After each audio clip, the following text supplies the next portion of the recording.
करण।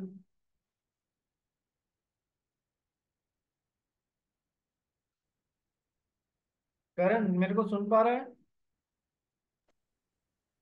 अभी आया सर, बीच में लैग हो रहा था। हाँ, बीच में लैग हुआ था। जस्ट एक सेकंड रुकना। Just give me a second please.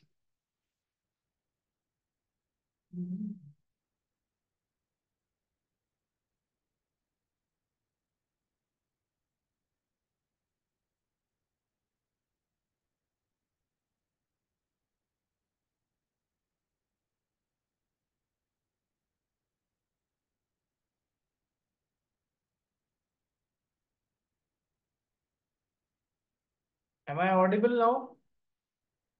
Yes sir. Mukund, Meet, क्या आप मुझे सुन पा रहे हैं बेटा? Yes sir. वो बीच में मैंने अपना नेटवर्क चेंज किया था अभी क्लियर हो गया एकदम? Yes sir. ठीक है, चलिए। अब है ना, ओपीसी में, ओपीसी क्या होती है कि सर 1% कंपनी होती है जिसमें एक ही मेंबर होता है। तो सर उस एक ही मेंबर को अपन ने पढ़ा था कि यदि ये मर जाए या फिर ये कॉन्ट्रैक्ट बनाने के काबिल न रहे, ऐसी सिचुएशन के लिए एक दूसरे आदमी को ऑलरेडी तैयार रखना पड़ता है। उस दूसरे आदमी का नाम क्या होता है? नॉमिनी। नॉमिनी। यस। तो सर, यदि आप ओपीसी खोल रहे हैं तो एमओए में एक एडिशनल क्लॉज आएगा जिसको बोलेंगे नॉमिनी क्लॉज। नॉमिनी क्लॉज में क्या मेंशन किया हुआ होएगा? नॉमिनी क्लॉज में उस नॉमिनी का नाम मेंशन किया हुआ होएगा जो इस मेंबर के मर जाने पे या फिर कॉन्ट्रैक्चुअल कैपेसिटी खो देने पे उसकी जगह पे इस कंपनी का वो 1% बन के इसको होल हार्टेडली संभालेगा। जैसे कि मान लो करण फारिया ने एक ओबीसी खोली और इसने नॉमिनी बनाया अपने फ्रेंड मुकुंद को।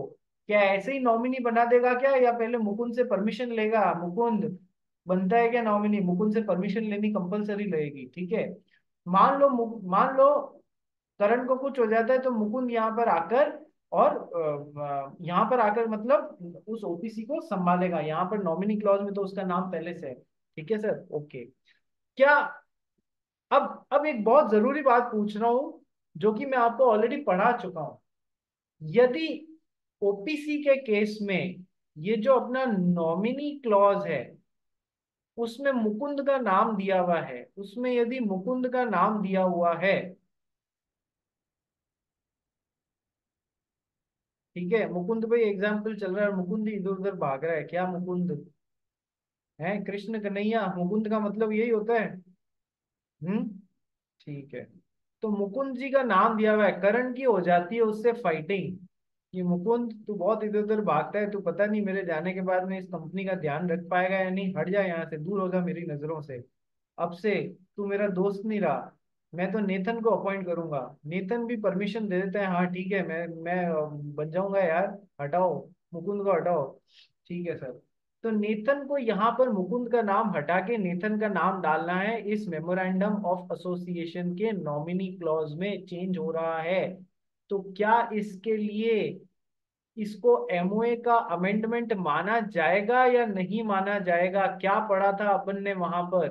अपन ने ये पढ़ा था कि sir as far as OPC is concern the change in nominee clause will not be considered as the amendment of the memorandum of association. इसलिए वो पूरी लंबी प्रोसेस जो है वो पूरी करने की जरूरत नहीं पड़ेगी जो एक नॉर्मल एमओए को चेंज करने के लिए जरूरत पड़ेगी। जैसे कि कैपिटल क्लॉज में ऑथराइज कैपिटल बढ़ाने के लिए पड़ती है, वो नहीं करना पड़ेगा यहाँ पर वो सारी प्रोसेस। जैसे कि ऑब्जेक्ट क्लॉज में सीमेंट ट्रेडिंग के साथ में टॉयज ट्रेडिंग भी यदि बाद में जोड़ना चाहते हैं तो जो प्रोसेस वहां लगती है वो यहाँ ओपीसी के नॉमिनी चेंज करने में हम इसको एमओए का अमेंडमेंट मानते ही नहीं है। इसलिए इतनी लंबी प्रोसेस पूरी करने की जरूरत नहीं पड़ेगी, सीधा बस चेंज करो, आरओसी को इन्फॉर्म करो। बात समझ में आ गई? Yes sir. चलिए नेक्स्ट, तो ये क्लॉजेस होते हैं हमारे मेमोरेंडम ऑफ एसोसिएशन के। ठीक है। एक बात और देखो, बहुत सारी टाइप्स ऑफ कंपनीज होती हैं। इस सर बहुत सारी टाइप्स ऑफ कंपनीज, हाँ। इस सर अपन ने पढ़ा था ना type of company which is limited by shares, type of company which is limited by guarantee and not having any share capital, ठीक है, type of company which is limited by guarantee and having a share capital. ऐसे ये जो type of company which is an unlimited company, unlimited company and also having share capital. तो sir ये पांच अलग अलग टाइप्स ऑफ कंपनीज के draft memorandum of association कहाँ दिए हुए हैं कि सर कंपनीज एक्ट के स्केड्यूल वन, कंपनीज एक्ट के स्केड्यूल वन की टेबल ए, बी, सी, डी और ई में पांच अलग अलग टाइप्स ऑफ कंपनीज के ड्राफ्ट मेमोरेंडम ऑफ एसोसिएशन की, ऐसी कंपनी का मेमोरेंडम ऑफ एसोसिएशन ऐसा होना चाहिए, ऐसी कंपनी का मेमोरेंडम ऐसा होना चाहिए, ऐसी कंपनी का ऐसा होना चाहिए, ड्राफ्ट बताए हुए हैं। तो आप क्या कर सकते हैं, आप जो मान लो आप कंपनी, ऐसी कंपनी खोल रहे हैं which is limited by shares, जिसके मेंबर्स की लाइबिलिटी लिमिटेड है, लिमिटेड बाय शेयर्स है, ठीक है सर, ओके। तो वो कैसे डिसाइड होती है कि सर 10 रुपए पे अभी तक 6 रुपए ही आए हैं, तो प्रति शेयर 4 रुपए लिमिटेड लाइबिलिटी है, ठीक है सर। तो सर ऐसी कंपनी का मेमोरेंडम ऑफ एसोसिएशन जो इन्होंने पीछे टेबल ए में दे रखा है, ऑफ द कंपनीज एक्ट के पीछे शेड्यूल वन में टेबल ए में दे रखा है, उससे करीब करीब मैच करता होना चाहिए। थोड़े बहुत चेंजेस आप अपने हिसाब से कर सकते हो, बाकी आपको मेजर फॉर्मेट वैसा ही रखना है जैसा इन्होंने आपको प्रेस्क्राइब किया हुआ है। ये मैं आपको बताऊंगा जब अपन थोड़ा बहुत पढ़ लेंगे ना, अपना मेमोरेंडम का ये पोर्शन पूरा कर लेंगे, तो कंपनीज एक्ट खोल के बताऊंगा स्क्रीन पे कि ये कैसा दिखता है, ठीक है, इसकी टेंशन मत करना। बस ये ध्यान रखना कि सर इन पांच टेबलों में पांच अलग अलग टाइप्स ऑफ कंपनीज के ड्राफ्ट मेमोरेंडम ऑफ एसोसिएशन कैसे होते हैं ये एडवांस में बताया हुआ है।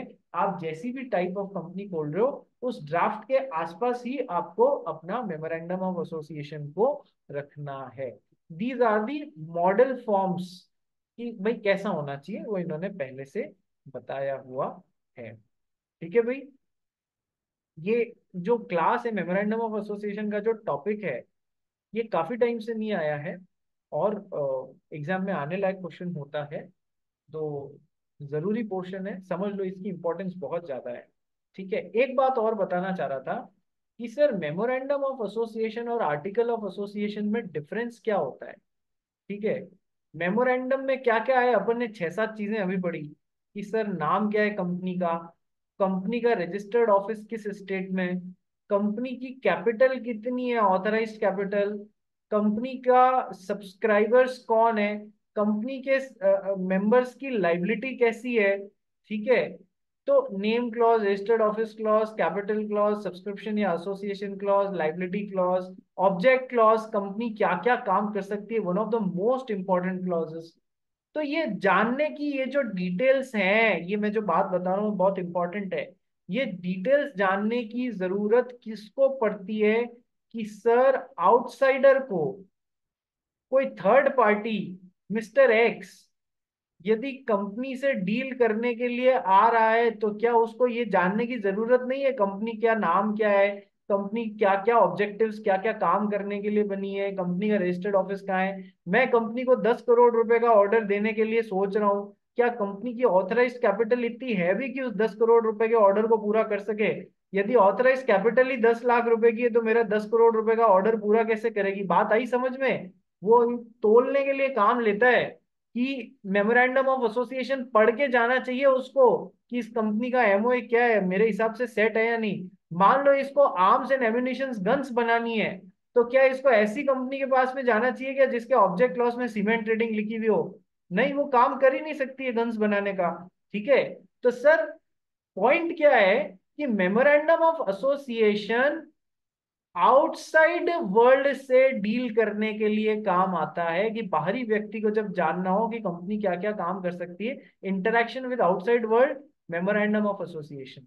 आर्टिकल ऑफ एसोसिएशन, कंपनी के इंटरनल वर्किंग प्रोसीजर कैसे चलेंगे, ये दिया हुआ होता है आर्टिकल ऑफ एसोसिएशन में कि कंपनी के अंदर काम कैसे चलेगा। मान लो कंपनी में कुछ डायरेक्टर्स हैं, यस सर, मान लो एक डायरेक्टर करण है, दूसरा मुकुंद है, ठीक है, ऐसे डायरेक्टर्स हैं। तो कंपनी ने अपने आर्टिकल ऑफ एसोसिएशन में लिखा हुआ है कि कंपनी का कोई भी डायरेक्टर 50 लाख रुपए तक का लोन बिना किसी परमिशंस या रेजोल्यूशन कंपनी में पास किए बिना डायरेक्ट 50 लाख रुपए तक का लोन उठा सकता है। तो कंपनी के डायरेक्टर को इतनी ज्यादा मतलब कंपनी के डायरेक्टर को पावर्स कहाँ से मिल रही है? इंटरनल वर्किंग प्रोसीजर कहाँ पर लिखे हुए हैं कि सर आर्टिकल ऑफ एसोसिएशन में लिखे हुए हैं। आगे क्या लिखा हुआ है? यदि 50 लाख रुपए से ज्यादा का लोन लेना है तो उसको कंपनी की एक जनरल मीटिंग बुला के वहां पर रेजोल्यूशन पास करना पड़ेगा, और फिर ही वो, मान लो 1 करोड़ रुपए का लोन लेना है तो फिर यहाँ इस तरीके से। तो ये वर्किंग इंटरनल वर्किंग प्रोसेस कहाँ दिए हुए हैं कि sir article of association. Memorandum of association, company बाहरी दुनिया से कैसे इंटरेक्ट करेगी वो, और आर्टिकल ऑफ एसोसिएशन कंपनी का अंदरूनी काम कैसे चलता है वो दिखाएगा। क्या ये बात समझ में आ गई? Yes sir. एक और बात, लास्ट बात for the day. Sir article of association हमेशा सबॉर्डिनेट होंगे to the memorandum of association. Article of association हमेशा छोटे होंगे, सबॉर्डिनेट होंगे to the memorandum of association. इसको ऐसे याद रखो, ये तो हो जाता है बड़ा भाई और ये हो जाता है यंगर ब्रदर और स्मॉलर ब्रदर। तो छोटे भाई हमेशा बड़े से छोटे ही रहेंगे या नहीं रहेंगे? Yes sir. तो ये बड़ा रोल प्ले करेगा, ये हमेशा इसके सबॉर्डिनेट है। ठीक है sir. Last thing for the day कि sir MOA is the considered as the statutory document of any company। उस कंपनी का स्टैट्यूट क्या है? स्टैट्यूट मींस लॉ क्या है? उस कंपनी का विधान क्या है, वो किस हिसाब से काम करेगी, ये दिया हुआ होता है मैं MOA में। सो MOA is considered as one of the statutory documents। ऐसा भी एग्जाम में इस लैंग्वेज में भी क्वेश्चन आ सकता है कि MOA is one of the statutory documents।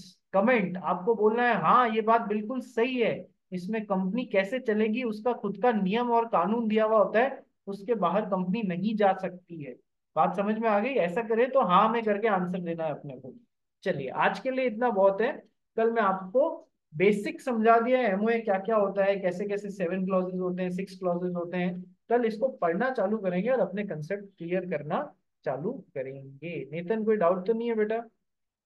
नेतन, नीव, समझ में आया बेटा? नीव, मीत, पूंजी, यश, ठीक है।